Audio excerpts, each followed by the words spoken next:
आज धनबाद में बन्ना गुप्ता जी आए हैं जन सुनवाई केंद्र, यानी जनता की अदालत की तरह है, जहां पे जनता की शिकायत को सुना जाता है और उनका समाधान करने का प्रयास किया जाता है। बहुत सारे जनता लोग अपना अपना शिकायत लेकर के आए हैं। कुछ लोग बहुत पुराने हैं, कुछ नए हैं, कुछ उनमें से हैं जिनका काम हुआ भी नहीं है, वो फिर भी उम्मीद लगा के बैठे हैं कि भाई हमारा कम से कम आज नहीं तो कल सुनवाई जरूर होगा। आइए मिलते हैं हम अपनी जनता से और उनसे पूछते हैं कि उनका समाधान कितना हो पाया या नहीं हो पाया। क्या नाम हुआ सर आपका? मेरा युगदेव माथा नाम हुआ, मैं छात्र संघ से हूँ। नाम है बंधु आप? अनिल कुमार जैन। अभी हम लोग खड़े हैं हाउसिंग कॉलोनी पार्क, जहाँ पे बन्ना गुप्ता जी आए हैं और जन सुनवाई कार्यक्रम के तहत इन्होंने बहुत सारे हमारे धनबाद वासियों का, जिनके पास बहुत तरह की समस्याएं हैं, वो लेकर के आए हैं।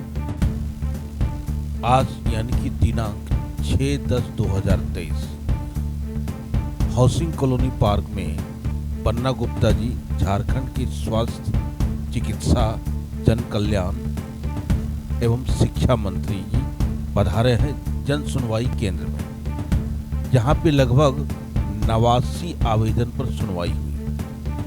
बहुत सारा तो ऐसा था जो बहुत पुराने थे, लेकिन कुछ ऐसे थे जो शिक्षा से संबंधित थे, स्वास्थ्य से भी संबंधित थे। आइए सुनते हैं और जानते हैं कि हमारी जनता का दुख क्या है और दर्द क्या है। बन्ना गुप्ता जी के साथ में संतोष कुमार सिंह जिला अध्यक्ष, रशीद रजा अंसारी कार्यकारी जिला अध्यक्ष, धनबाद जिला कांग्रेस कमेटी के भी शामिल थे। वाइस चांसलर वीसी यानी कि शिक्षा जगत का वो महानायक जो हमारी शिक्षा की पद्धति को ही बदलने पे आतुर है। जी हाँ, मैं सही कह रहा हूँ। इंटरमीडिएट के छात्र ना ही परीक्षा दे सकते हैं, ना ही एडमिशन ले सकते हैं। ऐसा ना ही राज्य सरकार ने कोई कानून पारित किया है, ना ही कहीं और से। लेकिन वीसी की अपनी मनमानी जो है प्रचंड पे है और इससे तमाम इंटरमीडिएट महाविद्यालय के छात्र जो हैं पीड़ित हैं और वो आए हैं बन्ना गुप्ता जी यानी कि शिक्षा मंत्री के सामने ये गुहार लगाने के लिए कि हमें ये अनुमति प्रदान किया जाए कि हमारी जो शिक्षा जो बाधित हो रही है उसे जो है दूर करने का प्रयास किया जाए। आइए मिलते हैं हम अपनी जनता से और उनसे पूछते हैं कि उनका समाधान कितना हो पाया या नहीं हो पाया। क्या नाम हुआ सर आपका? मेरा युगदेव माथा नाम हुआ, मैं छात्र संघ से हूँ। आज हम लोग इंटर का मुद्दा को लेकर माननीय मंत्री जी के पास आए थे। तो वीसी कुलपति के द्वारा इंटर की पढ़ाई सारे अंगीकृत कॉलेज में बंद कर दिया गया है, जबकि राज्य सरकार का आदेश है कि हर अंगीकृत कॉलेज में इसकी पढ़ाई पुनः चालू हो। और कल स्कूली शिक्षा और साक्षरता विभाग ने भी प्रेस रिलीज करके कह दिया है कि हम इसको हटाने का कोई निर्देश नहीं दिए, लेकिन माननीय कुलपति जी हर कॉलेज में अपना शासन चला रहे हैं, अपना हुकूमत चला रहे हैं, और जिससे शिक्षक, स्टूडेंट सारे प्रभावित हो रहे हैं। कुछ दिनों में शायद इनका नौकरी चल जाए और जो स्टूडेंट है वो इंटर की पढ़ाई अच्छे से ना कर पाए। ठीक है, तो यानी कि समस्या है शिक्षा से रिलेटेड। स्वास्थ्य मंत्री है लेकिन भाई शिकायत तो दर्ज करना ही होगा। आइए बच्चे लोग से, बाकी स्टूडेंट से भी जानते हैं। क्या नाम हुआ मैडम आपका? रेखा कुमारी। रेखा कुमारी। आपकी क्या समस्या? आप जो कह रहे हैं कि भाई शिक्षा जो है नहीं हो पा रहा, सही ढंग से पढ़ाई नहीं हो रहा, बंद कर दिया गया है, इसका क्या कारण? कारण कुछ नहीं है, कारण है हमारे वीसी का मनमानी करना। वो बीबीएमक्यू इंस्टीट्यूट, बीबीएमक्यू में किसी भी कॉलेज में एडमिशन को रोक दिया है इंटरमीडिएट का, जबकि ऐसा कोई भी लेटर या कोई भी ये झारखंड सरकार से इशू नहीं हुआ है। हमारे साथ सौतेला व्यवहार हो रहा है। पूरा झारखंड एक है, सारे यूनिवर्सिटी में एडमिशन हो रहा है, रांची में हो रहा है, जमशेदपुर में हो रहा है, सिर्फ धनबाद में क्यों नहीं हो रहा है? जी, हम लोग बेरोजगार हो जाएंगे। हमारे इतने एक कॉलेज में 10-20-30 जन है, सब बेरोजगार हो जाएंगे। सरकार क्या हमें कहाँ से खिलाई? हम लोग कहाँ भीख मांगेंगे? एक सवाल और है कि एजुकेशन जो है आज की डेट में गवर्नमेंट जो है कितना ध्यान दे रही है या नहीं दे रही है? गवर्नमेंट पूरा ध्यान दे रही है, पर वो बीच के जो कर्मचारी है, जो प्रतिनिधि है, वही ध्यान नहीं दे रहे हैं। वीसी हमारे इतने साल से आए हुए हैं, वो खुद ऐसे बिलोंग करते हैं, पर वो आज तक किसी भी मैंने कि बच्चों के लिए, कोई भविष्य के लिए, कोई गरीब बच्चों के लिए आज तक कोई ऐसा काम नहीं किया जिनके लिए उनका प्रोत्साहन और उनका वाहवाही किया जाए। तो यानी कि समस्या ऐसी है कि भाई वीसी महोदय जो हैं वो चाहते हैं कि भाई नहीं, हम एजुकेशन को यहाँ पे ड्रॉप करें, कारण कुछ भी हो, उनका अपना एक निजी मुद्दा हो सकता है, लेकिन झारखंड गवर्नमेंट का ऐसा कुछ नहीं है। वो चाहते हैं कि नहीं, शिक्षा जो है सबके लिए अनिवार्य है, सबके लिए जरूरी है, और वो लगातार होना चाहिए, कहीं भी रोक नहीं है। लेकिन ये एक रोक है जो हमारे शिक्षक लोग का एक शिकायत है। सही कहा। और एक ही बताइए कि स्टूडेंट लोग कहाँ जाएंगे अगर ये पढ़ाई या शिक्षा रोक दिया जाएगा तो? घर में बैठेंगे। कोई भी गरीब परिवार का बच्चा कभी पढ़ नहीं सकेगा, कभी वो शिक्षित नहीं हो पाएगा, क्योंकि वो प्राइवेट कॉलेज में जाके पढ़ने लायक है ही नहीं।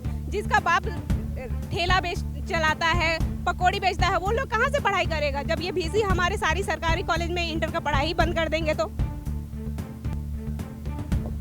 देखा दोस्तों, बीसी महोदय ने इतना बड़ा प्रोपेगेंडा क्रिएट कर दिया है कि भाई सारे कॉलेजों में जो है इंटर का शिक्षा को रोक दिया गया है। कारण कुछ भी हो, लेकिन प्रभावित हमारे वहाँ के शिक्षक भी हो रहे हैं और साथ में स्टूडेंट भी हो रहे हैं। उनका भविष्य क्या होगा, अंधेरे में है, और अभी तक अंधेरे। तो हम लोग जैसे पूर्णमास के लिए बोले कि सर इतने दिन से हम लोग तो आपके सुरक्षा में थे और वो रखे हुए थे हम लोग को, तो अब हम लोग को हटा रहे हैं, तो अब हम लोग कहीं नहीं है। तो हम लोग बोले कि हम लोग कोई व्यवस्था किया जाए, मुख्यमंत्री प्रभारी मंत्री साहब को भी जिस सरकारी जमीन में, तो हम लोग को मंत्री जी का आश्वासन मिला है कि हम आप लोगों को कहीं पर दिलवाएंगे। अनिल कुमार जैन। क्या समस्या लेकर के आए हैं? मेरी समस्या है कि मैं एक व्यवसायी हूँ। पिछले 4 साल से तेल का, चावल का व्यापार कर रहा था बाजार समिति में। पिछले साल मेरे साथ दुर्घटना हो गई। वहाँ जो सचिव हैं राकेश कुमार सिंह, उन्होंने कुछ लोगों के साथ मिलकर मेरा दुकान लूट लिया, सब सामान लूट लिया है। पहले उन्होंने दुकान पर कब्जा किया, फिर मैंने जब FIR किया पुलिस में जाके, उन्होंने जो सामान दवा सब गायब करा दिया। मेरा सामान भी चोरी हो गया, दुकान भी चोरी हो गया, मेरे पास कुछ नहीं है। आज मेरी हालत ये है कि मैं अपने बीवी के गहना सब बेच चुका हूँ। मुझे स्कूल के बच्चा फीस रहा, उसका पैसा भी मेरे पास नहीं है। मैंने इनसे निवेदन किया है कि आप जो भी मेरा सामान लूटा है उस पर कार्रवाई करें और मेरी पूंजी वापस दिलाएं।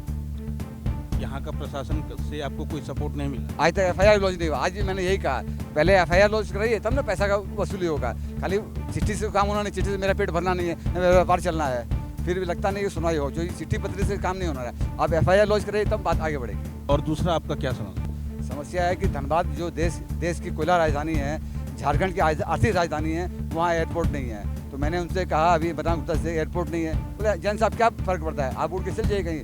मेरा कहना ये है, आज एयरपोर्ट नहीं होने के कारण हमारे करोड़ों रुपए हर महीने जा रहे हैं दुर्गापुर। बोले कैसे? बोले हर महीने चिकित्सा के लिए कोई भी छोटी सी बीमारी होती है हमको रेफर किया जाता है दुर्गापुर। कोई समस्या होती है हम लोग दौड़ के दुर्गापुर जाते हैं। तो दुर्गापुर हमसे एयरपोर्ट का पैसा भी वसूल रहा है और डॉक्टर का पैसा वसूल रहा है। अगर आप स्वास्थ्य मंत्री है झारखंड सरकार में, अगर आप झारखंड सरकार की चाहेगा तो यहाँ अगर एयरपोर्ट बना देगा तो हमारा पैसा बचेगा, इससे झारखंड आगे बढ़ेगा। हम आपसे नम्र निवेदन है कि झारखंड का पैसा झारखंड में रहे, इसलिए यहाँ एयरपोर्ट जरूर होना है। उन्होंने कहा मैं देखता हूँ। चलिए, हर आदमी अपनी अपनी समस्या लेके आते हैं, लेकिन कुछ एक ऐसे व्यक्ति हैं जो पूरी समाज को देखते हुए समस्या का एक समाधान खोजने का प्रयास करते हैं। और उसमें से एक समाधान है कि भाई धनबाद में भी एयरपोर्ट होना ही चाहिए था।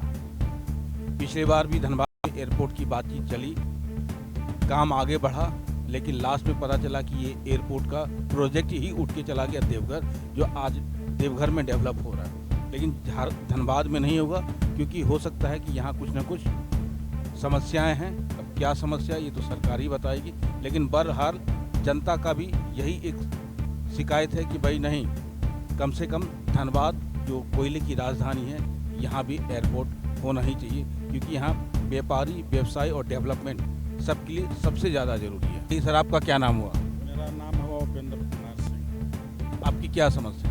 ये मेरे भाई हैं जिनका आग लगे, इन्हीं के लेके हम आए हैं जी। तो इनका सारी संपत्ति जल गया सर, दिया से आग लग गया 6:30 बजे शाम के, 6:15 बजे ऐसी, और उसके बाद सारी जल गया, सारी संपत्ति। खाने पीना अधूरा है, जितना Aadhaar card, PAN card, bank card सारी जल गया उसी में। तो इसी के लिए हम लोग मंत्री जी के यहाँ आए हैं, मिलने हैं, आवेदन दिए हैं। तो वो बोले कि ठीक है, वो अपना PSI के बोले हैं कि DC साहब हैं, वो लेटर बना के वहाँ भेज। और बहुत लोग का निदान हो भी रहा है और बहुत लोग लाइन में भी लगे हैं, आप देख सकते हैं। इस साथ ही ये बहुत ज़रूरी है कि ऐसा जन सुनवाई कार्यक्रम जो है हमेशा चले। ये जनता का हमेशा डिमांड रहा है कि नहीं, शिकायत आखिर हम दर्ज करें तो कहाँ करें, किसको करें, कौन मेरा जल्दी सुनवाई करेगा। बहुत लोग की अपनी अपनी समस्या होती है, शिक्षा से लेके एजुकेशन, पढ़ाई, साथ में स्वास्थ्य, रोजगार, जो भी जिनके पास जो समस्या है लेकर के आते हैं। इसके साथ ही मैं निरंजन कृष्णा, कैमरामैन चंदू जी के साथ, नमस्कार।